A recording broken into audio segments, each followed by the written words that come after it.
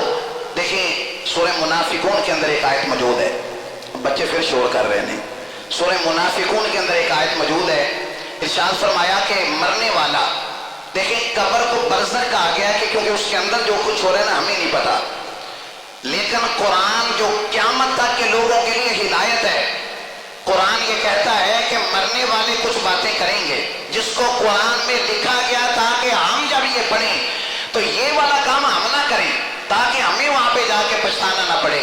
مرنے والا کہتا ہے رب لولا اخرتنی الی اجل قریب، زندگی کو غنیمت جاننا ہے، اس کی قدر کرنی ہے موت کے آنے سے پہلے۔ اس کے لیے جملہ قرآن کی آیت سے وہ کہتا ہے رب لولا اخرتنی، اے اللہ مجھے دوبارہ زندگی دے دے، میں دنیا میں جاؤں، کیا کرو گے؟ نماز سب سے افضل ہے نا، نماز کی بات نہیں کرے گا کہ میں نمازیں پڑھوں گا، میں روزے رکھوں گا، ایسی کوئی بات نہیں۔ کیا وہ کہے گا؟ قرآن کے لفظ ہیں، وہ کہے گا فَأَصَّدَّقَ، میں صدقہ دوں گا، صدقہ و خیرات کروں گا۔ کیوں بھائی صدقے کی بات کیوں کر رہے ہیں؟ نماز افضل عبادت ہے، بات اس کو نماز کی کرنی چاہیے، لیکن مرنے والا اللہ سے ایک زندگی اور جو مانگ رہا ہے وہ کیوں مانگ رہا ہے؟ اس لیے مانگ رہا ہے کہ میں صدقہ جا کے کروں گا۔ علماء کرام نے، محدثین نے، مفسرین اس آیت کے نیچے جب تشریح کی تو انہوں نے لکھا کہ وہ صدقے کی بات کیوں کرے گا، اس لیے مرنے کے بعد اس کو پتا چلے گا۔ وہ ایک کھجور کے ساتھ جب میں نے کسی کو روزہ افطار کروایا تھا نا، وہ فقیر دروازے پہ آیا تھا تو میں نے ایک کھجور 10 روپے اس کو دے دیے اللہ کی رضا سمجھ کر۔ مرنے کے بعد اس کو پتا چلے گا وہ کھجور اتنی نہیں رہی، احد پہاڑ سے بھی زیادہ اللہ نے ثواب دے دیا ہے۔ مرنے کے بعد اس کو پتا چلے گا، پھر وہ تمنا کرے گا اللہ زندگی دے دے، دوبارہ زندگی دے دے، میں دوبارہ جا کر صدقہ کروں۔ جب کھجور کا اتنا ثواب ہے تو اگر سارا مال ہی تیری راہ میں خرچ کر تو پھر کتنا ثواب ملے گا؟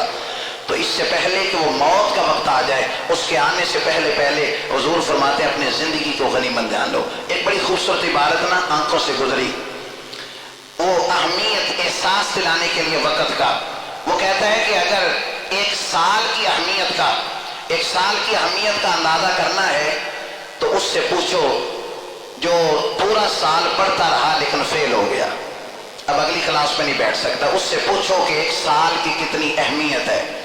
اگر آپ نے ایک مہینے کی اہمیت کا اندازہ لگانا ہے نا، اس سے پوچھو جس کو تنخواہ نہ ملی ہو مہینے کے بعد، آپ اس سے پوچھیں ایک مہینے کی اہمیت کیا ہے۔ آپ نے ایک ہفتے کی اہمیت کا اگر اندازہ لگانا ہے نا، اس سے پوچھو جس کو 1 ہفتہ ہو گیا ہسپتال کے اندر، آپ اس سے پوچھیں کہ 1 ہفتہ اس کی اہمیت کیا، اس کی قدر کیا ہے۔ آپ نے ایک دن کی اہمیت کا اندازہ اگر لگانا ہے، اس سے پوچھیں جس نے روزہ رکھا ہوا ہے، آپ اس سے پوچھیں کہ 1 دن کی اہمیت کیا ہے۔ اگر آپ نے 1 گھنٹے کی اہمیت کا اندازہ لگانا ہے، آپ اس سے پوچھیں جو کسی کا انتظار کر رہا ہے، اس کو 1 گھنٹہ گزر گیا، آپ اس سے پوچھیں کہ 1 گھنٹے کی اہمیت کیا ہے۔ آپ نے اگر 1 منٹ کی اہمیت کا اندازہ لگانا ہے تو آپ اس سے پوچھیں جس کی ٹرین چھوٹ گئی ہے، جس کی فلائٹ نکل گئی ہے، آپ اس سے پوچھیں 1 منٹ صرف لیٹ ہوا ہے، 1 منٹ، آپ اس سے پوچھیں 1 منٹ کی قدر کیا ہے۔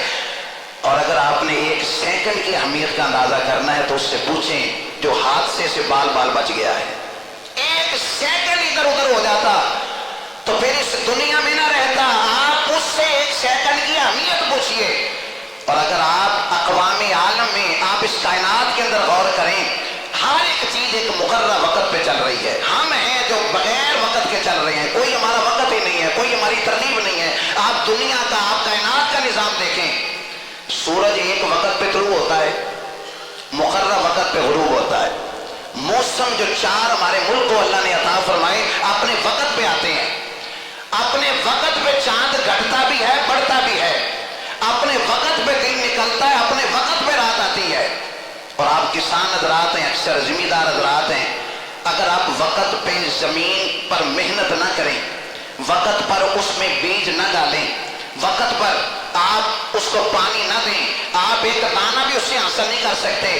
مزدور اگر وقت پر جا کر اپنی ڈیوٹی نہ کرے اس کو نکال دیا جاتا ہے۔ ایک تاجر، ایک دکاندار اگر اپنی دکان پہ وقت نہ کرے، وقت نہ دے اور وہاں وقت کی قدر کو محسوس نہ کرے تو پھر اس کو اپنی تجارت میں نقصان ہوتا ہے، کاروبار میں گھاٹا آتا ہے۔ تو یہ ساری چیزیں ہمیں سمجھاتی ہیں۔ ہم اپنے دین کی طرف غور کر لیں۔ حج ابھی جا کر آپ نہیں کر سکتے، عمرہ کر سکتے ہیں۔ حج کے لیے بھی ایک وقت مقرر ہے، نماز کے لیے بھی ایک وقت مقرر ہے، اذان کے لیے بھی ایک وقت مقرر ہے، روزوں کے لیے بھی ایک وقت مقرر ہے۔ یہ ساری چیزوں کی ترتیب آپ کو بتا نہیں رہی کہ وقت کتنا ضروری ہے۔ یہ ساری چیزیں کیا ہمیں اس بات کا احساس نہیں دلا رہی کہ وقت کتنا زیادہ قریب ہے اور ہم نے وقت کے لیے کیا کرنا ہے؟ بس بات سن لیں، ایک پیغام بھی میں نے آخر میں دینا ہے۔ اجڑے ہوئے لوگوں سے، محسن نقوی نے کہا تھا، اجڑے ہوئے لوگوں سے گریزاں نہ کیا کر، حالات کی قبروں کے یہ کتبے بھی پڑھا کر۔ اجڑے ہوئے لوگوں سے گریزاں نہ کیا کر، حالات کی قبروں کے یہ کتبے بھی پڑھا کر۔